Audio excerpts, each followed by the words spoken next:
अस्सलाम वालेकुम नाज़रीन, पाकिस्तान जिंदाबाद के साथ बशीर कमर हाजिर है। नाज़रीन, आज हमारे स्टूडियोज़ में पाकिस्तान के एक इंतहाई मकबूल और मारूफ शायर मौजूद हैं और आप हैं जनाब गुलजार साबरी साहब। आपका ताल्लुक सियालकोट से है। सूफ़ी इज़्म, रूहानियत और तसव्वुफ़ में आपके कलाम को पाकिस्तान में इंतहाई मकबूलियत हासिल हुई है। गुलजार साहब, आपको अपने स्टूडियोज़ में हम खुश आमदीद कहते हैं। शुक्रिया। अच्छा, आप ये बताइए कि आमतौर पे ये कहा जाता है कि वो एहसासात या जज्बात जिनकी तकमील नहीं हो पाती या जिनको खुलकर इजहार करने का मौका नहीं मिलता, लोग अशआर की शक्ल में उनका इजहार कर देते हैं और शायर बन जाते हैं। इस बात में कितनी सदाकत है? ये जैसे जैसे जज्बात होते हैं किसी के, वैसे ही बातें उसके अंदर से निकलती हैं। जब वो जज्बात इकट्ठे हो जाते हैं तो वो मजबूर है, वो बिल्कुल लावा फूटता है और जो कुछ उसके अंदर होता है वो बाहर निकल आता है। अच्छा, इस हवाले से एक बात ये भी है कि आपके कलाम का एक खास रंग है जी। मैं ये पूछना चाहता हूँ कि ये खास रंग जो है, तसव्वुफ जो है या रूहानियत जो है, ये कहाँ से आप में? मैं समझता हूँ कि ये हर शख्स जो है वो अल्लाह की एक अलग सिफ्त है और उस सिफ्त को जितना जितना इंसान अपनी सिफ्त को पहचानता है उतना उतना उसके अंदर वही बात उजागर होती है जो उसको अता की गई है। तो ये वक्त के साथ है, उसके हालात बनते हैं और मेरे हालात ऐसे बने कि मैं फौज में था, पाकिस्तान नेवी में था। तो हम 65 की जंग हमने लड़ी, हम लड़ रहे थे तो वहाँ अयूब खान ने काफ़ी गलतियाँ की, यानी जज्बात को भड़का कर उनको ठंडा कर दिया और जीती हुई जंग टेबल पर हार के चला आया। मैं उससे बहुत दिल बर्दाश्त हार के चला गया। ताशकंद। अच्छा, मादा ताशकंद करके टेबल पर जीती हुई जंग हार के चला आया।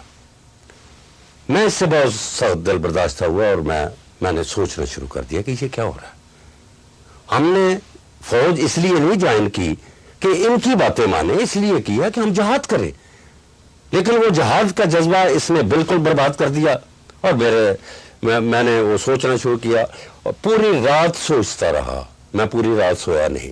दिन चढ़ा तो मेरे अंदर से शेर निकल रहे थे। माशाअल्लाह। चंद दिनों के बाद वहां एक मुशारा हुआ डॉ मेडिकल कॉलेज कराची में। उसको प्रिजाइड कर रहे थे फैज अहमद फैज और एज ए चीफ गेस्ट बैठे थे सामने अयूब खान। मेरे वक्त आया तो मुझे उन्होंने बुलाया। मैं जब पहले मेरा ख्याल था कि कोई और चीज़ बोल लूँगा, कोई गज़ल पढ़ दूंगा, लेकिन जब मैंने अयूब खान को देखा तो मेरे सामने एक हदीस गुजरी कि जाबर हाकिम के सामने कलमा हक कहना सबसे बड़ा जहाद है। मैंने उसी वक्त फैसला किया कि मौत तो बहरहाल आनी है, यानी बीमार होकर भी मर सकते हैं, एक्सीडेंट से भी मर सकते हैं। तो ये एक मौका मिला है कि जाबर हाकिम मेरे सामने बैठा है, उसके सामने बात करनी चाहिए। कलमा हक अदा करो, मौत तो बरहक है और अगर कलमा हक अदा करते हुए जान चली जाए तो इससे बढ़कर क्या है। सो मैंने फिलबदी वहां उसके सामने एक नज़म पढ़ी। कुछ वो सुनाएंगे क्या? और उसके चंद एक दो शायर मैं बयान करता हूं। मैंने उसकी तरफ उंगली करके, यानी पहले मैंने कहा कि मेरी नज़म का उन्वान है माहिदा ताशकंद। लोगों ने तालियां बजाई, ये समझ करके शायर अमूमन चापलूस होते हैं, तो ये सदर बैठा हुआ है, उसके सामने कोई चापलूसी करेगा। लेकिन जब वो तालियां खत्म हो गई तो मैं शुरू हो गया। मैंने उसकी आंखों में आंखें डालकर इस तरह उंगली करके तो वो पढ़नी शुरू की। रहजनो रहबरी मजाक नहीं, काम आता कभी नफाक नहीं। तुमने मंजिल से पहले राह बेची, तुमने मुस्लिम की इज्जो जह बेची और तुमने मिल्लत की नेक दुख्तर की हाय इस्मत के साथ आह बेची। और तुमको खाना बदोश क्यों ना कहूं, तुम हो बर्दा फरोश क्यों ना कहूं। और जुल्म ढाते हो बेसहारों पर, सितम बरपा हो गम के मारों पर, और गम गुसारों को कैद बंद करके जुल्म ढाते हो खाकसारों पर। शान शौकत इसे समझते हो और जाओ हशमत इसे समझते हो। تم نے ملت کی شان بیچی ہے، جان بازوں کی آن بیچی ہے، اور اپنی خود غرضیوں کے بدلے میں شاہینوں کی اڑان بیچی ہے۔ یہ وطن ڈاکوؤں کا مال نہیں، اور یہ وطن بے بسوں کا حال نہیں، اف دلوں کا قرار تک بیچا اور صورتوں کا نکھار تک بیچا، اور تم نے ایک جھوٹی شان کی خاطر بیٹیوں کا سنگار تک بیچا، اور پھر بھی کہتے ہو کہ خطا کیا ہے، اور یہ وفا ہے تو پھر جفا کیا ہے۔ تو اسی وقت وہ اٹھ کر چلا گیا، اور یعنی پولیس نے اس کو گھیرے میں ڈالا اور اس کو لے کر چلے گئے۔ آپ کے ساتھ کیا ہوا اس کے بعد؟ مجھے اس کے بعد میں وہاں سے اٹھا تو لڑکوں نے مجھے کندھوں پر اٹھا لیا، سیالکوٹ زندہ باد، شہر اقبال زندہ باد، گلزار سیالکوٹی زندہ باد، یہ شروع ہو گیا۔ رات کو 4 بجے میں جب واپس گیا تو مجھے انہوں نے اریسٹ کر لیا۔ اس کے بعد مختصر بات یہ ہے کہ اس کے بعد میرا جنرل کورٹ مارشل چلا۔ جنرل کورٹ مارشل میں مجھے سزائے موت ہوگی۔ اب مجھے سزائے موت جب انہوں نے آرڈر دے دیا تو دوسرے دن مجھے اسکارٹ کر کے وہاں لے گئے، تو میرا وکیل کہتا ہے، وہ بھی پاکستان نیوی کا کمانڈر تھا، ارشد، وہ مجھے کہتا ہے کہ آپ کی آخری خواہش کیا ہے؟ تو میں نے اسے کہا کہ میں سمجھتا ہوں کہ زندگی اور موت اللہ کے ہاتھ میں، یہ تمہارے کسی کے ہاتھ میں نہیں ہے، اور وہ میرا یار ہے، تمہارا نہیں۔ مجھے اسی اللہ کی قسم ہے کہ اگر تم ساری دنیا مل کر مجھے مارنے کی کوشش کرو تو یہ تمہارے بس میں نہیں ہے، میں تم سے نہیں مروں گا۔ اب میں یہ بات کر رہا ہوں تو اس نے خواہش تو سنا نہیں تھی کوئی، وہ میں نے پنجابی کی ایک چھوٹی سی نظم تھی، وہ پنجابی کی، وہ اس وقت بھی مجھ پر اتر رہی تھی، تو وہ چونکہ آفیسر تینوں پنجابی تھے، وہ جو کمانڈر تھے تینوں پنجابی تھے، ایک لاہور کا، ایک سیالکوٹ کا، ایک گوجرانوالہ کا۔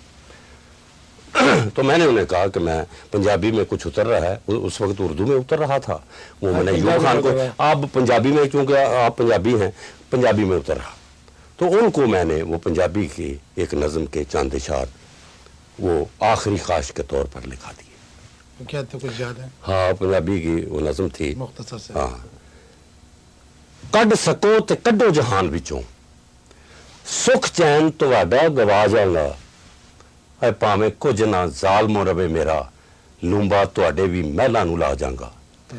ਵੱਡੋ ਜੀਭ ਮੇਰੀ ਤੇ ਸੀਨੋ ਮੂੰਹ ਮੇਰਾ, ਗੱਲਾਂ ਅੱਖਾਂ ਦੇ ਨਾਲ ਸਮਝਾ ਜਾਂਗਾ, ਤੇ ਜੇਕਰ ਅੱਖਾਂ ਵੀ ਮੇਰੀਆਂ ਕੱਢ ਦਿਓ, ਮਾਰ ਟੱਕਰਾਂ ਧਰਤੀ ਹਿਲਾ ਜਾਂਗਾ, ਸਹੁੰ ਰੱਬ ਦੀ ਸਿਰ ਵੀ ਕੱਟ ਜਾਵੇ, ਅਨਲ ਹੱਕ ਤੋਂ ਗੱਲ ਵਧਾ ਜਾਂਗਾ, منصور تے کچھ نہیں کر سکیا، گلزار میں حق منا جاؤں گا۔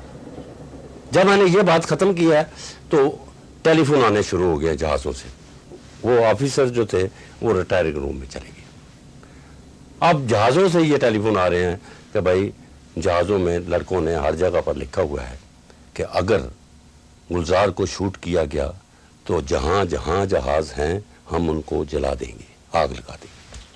اب وہ بات ادھر سے ختم، نیوی کی شپس کی بات کر رہے ہیں؟ نیول شپس۔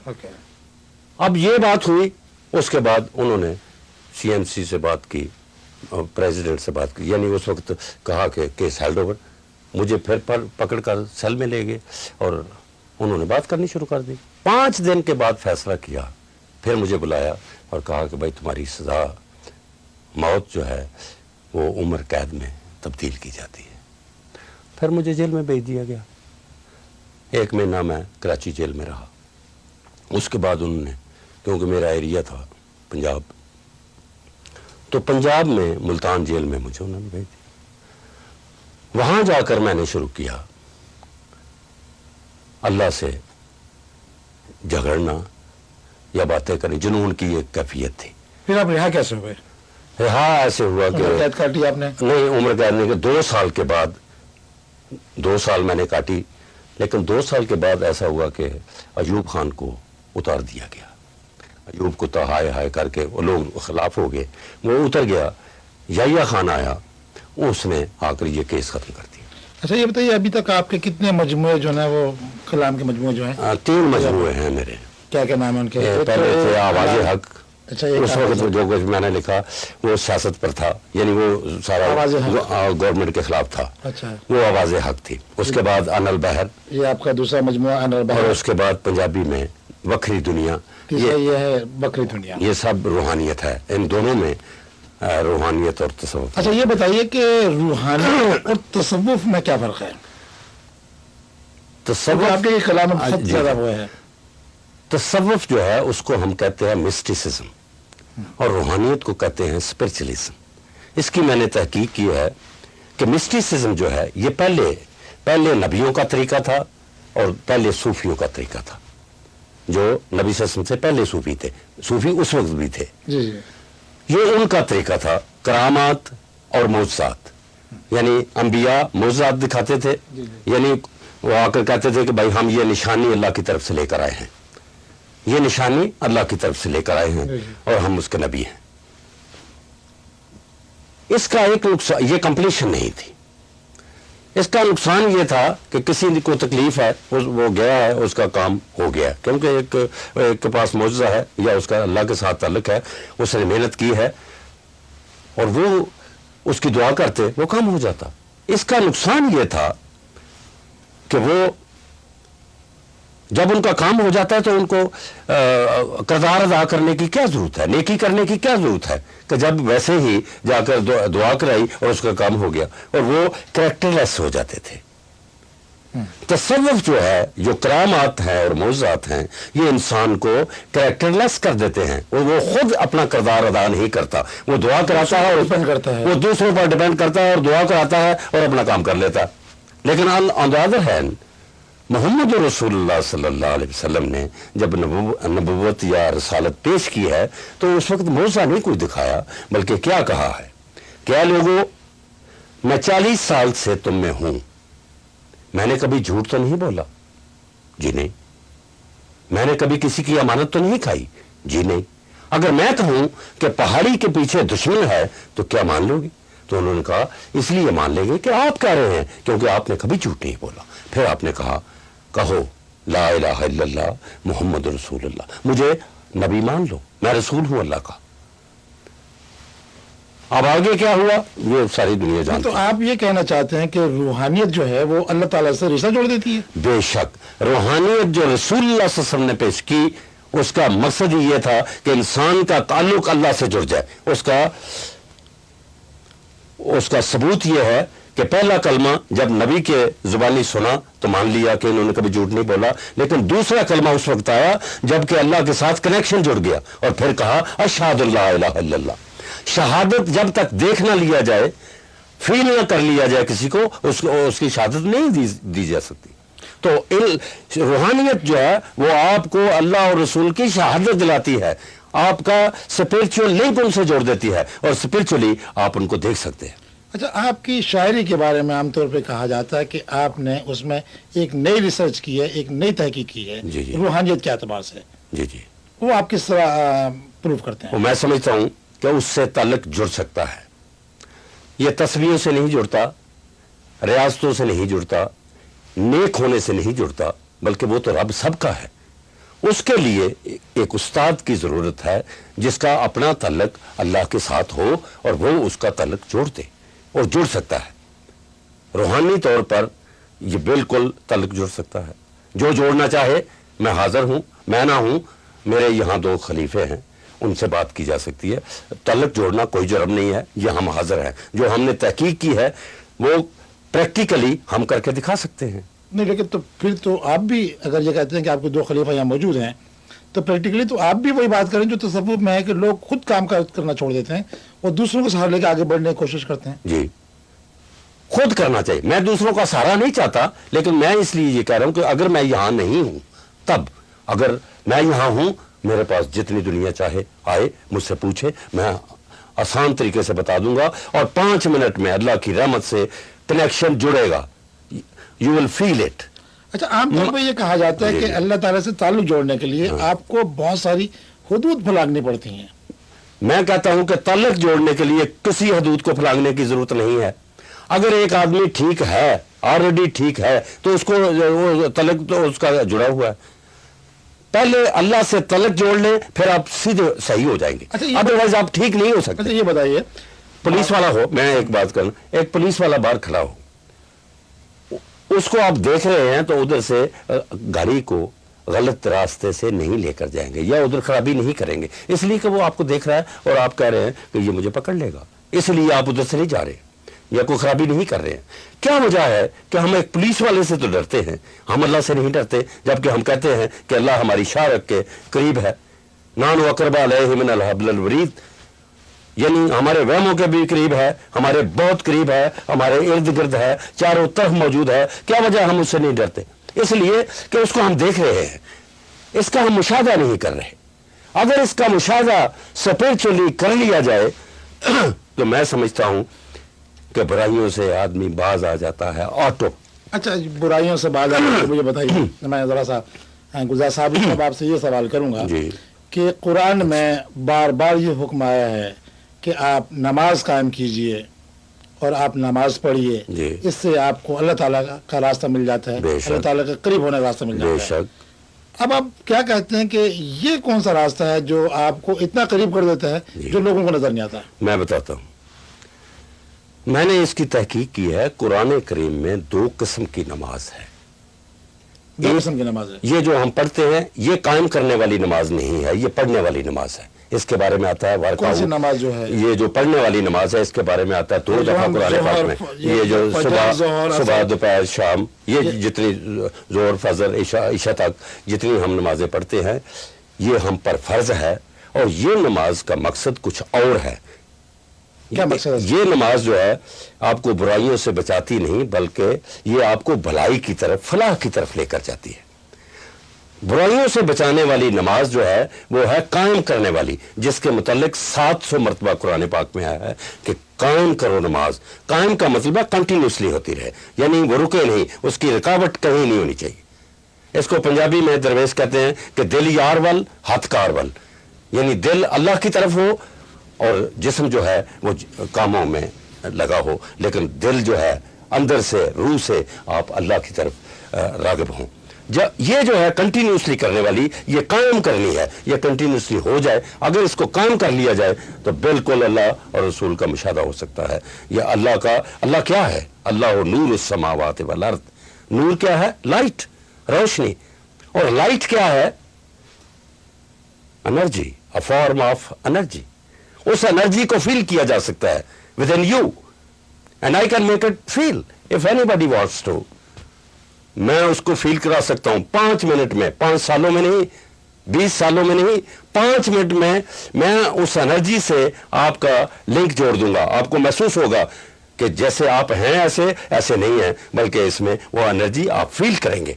जब आप उसको फील कर लें एक दफा तो फिर आदमी बुराई नहीं कर सकता, फिर इंसान बन जाता है। अच्छा साहब, और वो बुराइयों से रोक देती है। वो नमाज जो कायम करने वाली है उसका रिजल्ट क्या है, आउटपुट क्या है कि वो बुराइयों से रोकती है। आदमी नहीं रोकता, वो नमाज रोक देती है। ये नमाज आपको फलाह की तरफ, हय्या अलल सलाह हय्या अलल फलाह। नहीं, नमाज कायम करने से जो आपकी मुराद जो आपने बताया है, क्या वो कंटिन्यूसली आदमी नमाज पढ़ता रहता है? वो कंटिन्यूसली उसको काम सारे करता है, काम सारे के सारे करता है, लेकिन उसका दिल जो है उसको कहते हैं कल्ब जारी हो जाना, यानी कल्ब जो है वो अल्लाह को याद कर रहा है, और जिस्म जो है यानी रूह जो है वो अल्लाह के साथ मुंसलिक है, और जिस्म जो है वो काम के साथ लगा हुआ है। यानी काम छोड़ना नहीं है, दुनिया को छोड़ना, दुनिया को लेकर जाना है। असल में ये है कि हमने स्पिरिट को मटीरियलाइज कर दिया है, जबकि करना चाहिए कि मटीरियल को स्पिरिचुअलाइज करो। यानी मटीरियलिस्टिक वो है जो अपनी रूह पर, अपने मैटर का कंट्रोल करता है, और स्पिरिचुअलिस्ट वो है जो अपने मैटर पर रूह का कंट्रोल करता है।